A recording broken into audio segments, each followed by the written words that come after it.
പ്രവാസി മലയാളികൾക്ക് വേണ്ടി കേരള സർക്കാർ നോർക്ക റൂട്ട്സ് വഴി നടപ്പിലാക്കുന്ന സമഗ്ര ആരോഗ്യ ഇൻഷുറൻസ് പദ്ധതിയായ നോർക്ക കെയറിൻ്റെ ഗ്ലോബൽ ലോഞ്ച് ബഹുമാനപ്പെട്ട മുഖ്യമന്ത്രി ശ്രീ പിണറായി വിജയൻ സെപ്റ്റംബർ 22 നിർവഹിച്ചത്. സെപ്റ്റംബർ 22 മുതൽ ഒക്ടോബർ 22 വരെയായിരുന്നു നിശ്ചയിക്കപ്പെട്ട എൻറോൾമെൻറ്റ് കാലാവധി.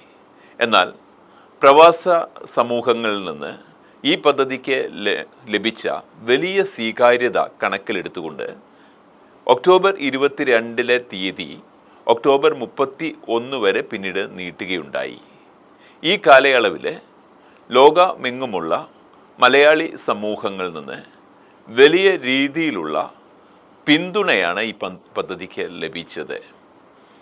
ഒക്ടോബർ 31 പദ്ധതിയുടെ എൻറോൾമെൻറ്റ് അവസാനിപ്പിച്ചപ്പോൾ 1,02,520 പ്രവാസി മലയാളി കുടുംബങ്ങളിലൂടെ 4 ലക്ഷത്തിലധികം പ്രവാസി മലയാളി കുടുംബാംഗങ്ങൾ നോർക്ക കെയർ പദ്ധതിയുടെ ഭാഗമാകുക വഴി ഇത് ഇന്ത്യയിൽ തന്നെ ഏറ്റവും വലിയ പ്രവാസികൾക്കായുള്ള സമഗ്ര ആരോഗ്യ ഇൻഷുറൻസ് പദ്ധതിയായി മാറിയിരിക്കുകയാണ്.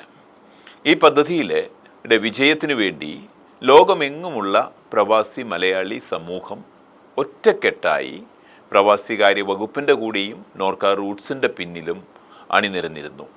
ജാതി, രാഷ്ട്രീയ, പ്രാദേശിക ഭേദമന്യേ ലോകമെങ്ങുമുള്ള മലയാളി സംഘടനകൾ നോർക്ക കെയർ പദ്ധതിയെ നെഞ്ചേറ്റിയതിൻ്റെ സൂചനയാണ് ഈ ചരിത്ര വിജയം ഈ പദ്ധതിക്ക് ലഭിച്ചത്.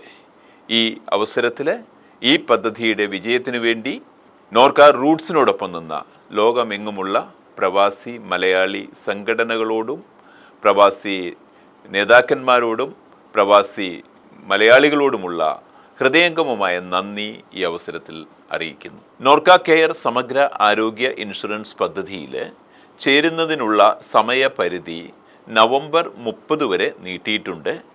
എല്ലാ പ്രവാസി മലയാളി സഹോദരി സഹോദരന്മാരും ഈ അവസരം ഉപയോഗിക്കുക, ചേരുക, ചേർത്ത് പിടിക്കുക നോർക്ക കെയർ.